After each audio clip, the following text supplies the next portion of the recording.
우리가 거의 잊고 지냈던, 하지만 한때 동아시아의 역사를 움직였던 거대한 문명이 있었습니다. 오늘 그 문명의 흔적을 따라가 보려고 하는데요. 놀랍게도 그 실마리는 바로 일본 깊숙한 곳에 숨겨져 있습니다. 신라의 찬란했던, 그리고 잃어버렸던 빛에 대한 이야기입니다. 자, 이 질문에서 한번 시작해 보죠. 일본 나라시에 가면 쇼소인이라는 황실 보물 창고가 있습니다. 그런데요, 여기에 있는 수많은 국보급 유물들이 사실은 고대 신라에서 건너온 것들이라는 사실 알고 계셨나요? 대체 어떻게, 왜 일본의 심장부에 신라의 보물들이 이렇게나 많이 잠들어 있는 걸까요? 이 미스터리를 풀려면요, 우리 다 같이 1300년 전으로 거슬러 올라가서 아주 오래된 타임캡슐을 하나 열어봐야 합니다. 이건 단순히 물건 몇 개가 오고 갔다는 차원의 이야기가 아니거든요. 고대 동아시아를 엮었던 거대한 해상 네트워크, 그 비밀의 문을 여는 열쇠가 바로 이 안에 있습니다. 우선 우리가 가진 고정관념부터 하나 깨고 가야 합니다. 보통 신라 하면 뭐가 떠오르세요? 아마 경주, 금관, 불국사, 이런 것들이겠죠. 근데요, 이건 신라의 절반만 보는 겁니다. 신라의 진짜 힘, 그들의 심장은 사실 바다에 있었습니다. 신라는 당시 동아시아 바다를 장악했던 압도적인 해양 강국이었어요. 당시 기술력 격차를 보면 이게 얼마나 대단했는지 알 수 있어요. 그때 일본의 항해술은요, 해안선을 겨우 따라다니는 아주 기초적인 수준이었어요. 그런데 신라는 거친 동해를 그냥 앞마당처럼 드나들면서 중국 대륙까지 오갔던 말 그대로 월드클래스 항해 기술을 가지고 있었던 거죠. 모든 이야기는 바로 이 압도적인 기술 격차에서 시작됩니다. 자, 이 숫자를 한번 보세요. 62. 이게 뭐냐면요. 7세기에서 8세기 딱 200년 동안 신라와 일본이 공식적으로 사절단을 주고받은 횟수입니다. 무려 62번이에요. 그런데 더 놀라운 숫자가 있습니다. 바로 4. 같은 기간에 당시 세계 최강대국이었던 당나라와 일본이 직접 교류한 횟수가 고작 4번뿐이었다는 거죠. 이 엄청난 차이 느껴지시나요? 당시 일본에게 신라는 그냥 이웃나라가 아니었습니다. 외부 세계로 통하는 거의 유일한 문명의 고속도로였던 겁니다. 이건 그냥 추측이 아니에요. 당시 일본 최고의 엘리트, 존경받던 고승 앤린의 일기에 이런 구절이 나옵니다. 일본 배는 무서워서 못하겠다. 그래서 신라 배 9척이랑 신라 뱃사공 60명을 돈 주고 빌렸다. 이 한 문장이 모든 걸 말해주죠. 신라의 해상력이 얼마나 대단했는지는 그냥 모두가 아는 상식이었던 거예요. 좋아요. 그럼 신라의 그 최첨단 배들이 뭘 그렇게 열심히 실어 날랐을까요? 이제부터가 진짜 재밌어집니다. 당시 일본 상류층을 완전히 사로잡았던 마성의 아이템, 바로 신라물의 세계로 들어가 보겠습니다. 신라물. 이게 그냥 신라에서 온 물건이란 뜻이 아니에요. 이건 뭐랄까? 요즘으로 치면 최고의 명품 브랜드 같은 거였죠. 이걸 가지는 게 곧 그 사람의 지위고 세련됨의 증거였습니다. 일본 귀족들은 이 신라물을 손에 넣으려고 정말 뭐든지 다 했어요. 쇼소인에 가면 그 증거들이 그대로 잠들어 있어요. 신라의 악기인 신라금, 아주 질 좋은 녹그릇, 사하리, 이건 기본이고요. 심지어 신라를 통해서 들어온 페르시아 양탄자나 서역의 유리그릇까지 나와요. 이건 신라가 거대한 국제 무역망의 허브였다는 걸 보여주는 거죠. 그리고 진짜 결정적인 증거가 하나 있습니다. 메실라물해라는 문서인데요.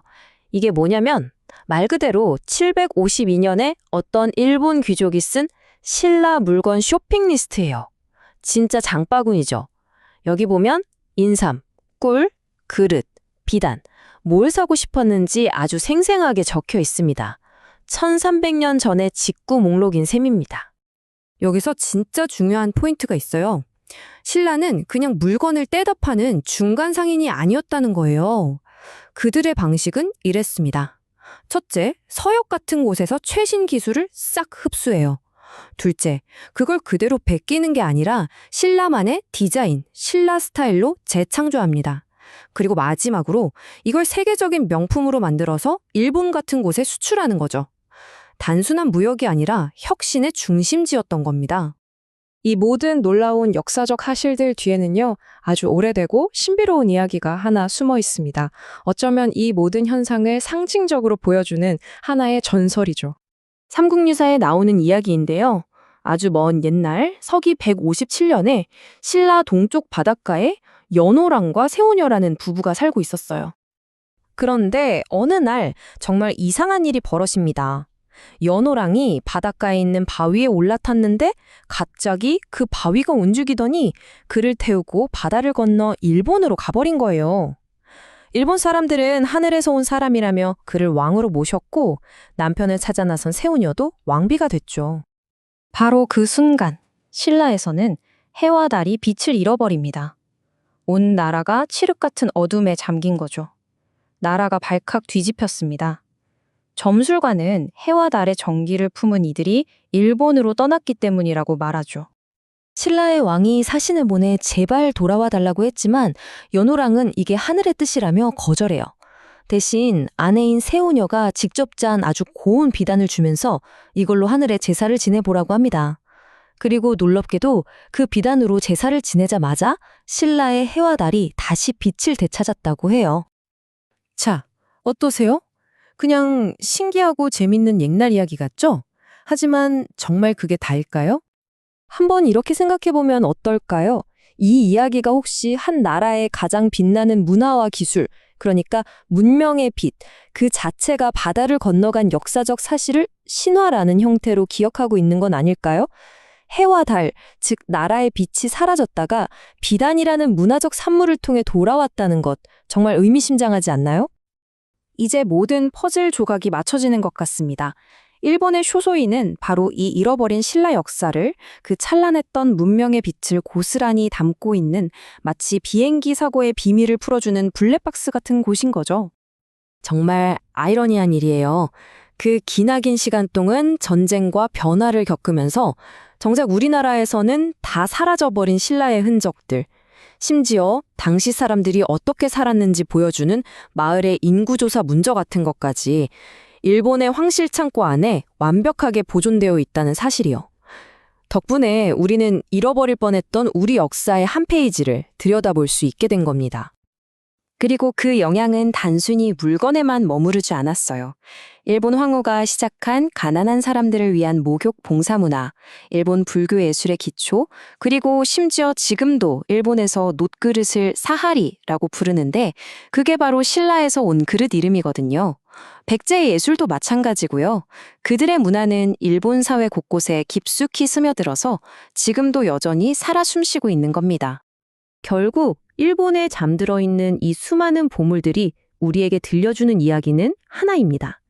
신라는 우리가 생각했던 것처럼 한반도 동남쪽의 작은 왕국이 아니었다는 것, 바다를 길로 삼아 세계와 소통하고 동아시아 문명의 흐름을 이끌었던 위대한 해양 제국이었다는 사실이죠. 그리고 그 증거가 바로 바다 건너 일본에 남아있는 겁니다. 연호랑과 세오녀가 건넜던 그 바다는 단순한 바다가 아니었어요. 문화와 기술, 생각이 오가던 거대한 길이었습니다. 어쩌면 지금 우리 주변에도 우리가 너무나 당연하게 생각해서 그냥 지나치는 것들 속에 이렇게 잃어버린 거대한 역사가 숨어 있는 건 아닐까요? 오늘 한번 주위를 새로운 눈으로 둘러보시는 건 어떨까요?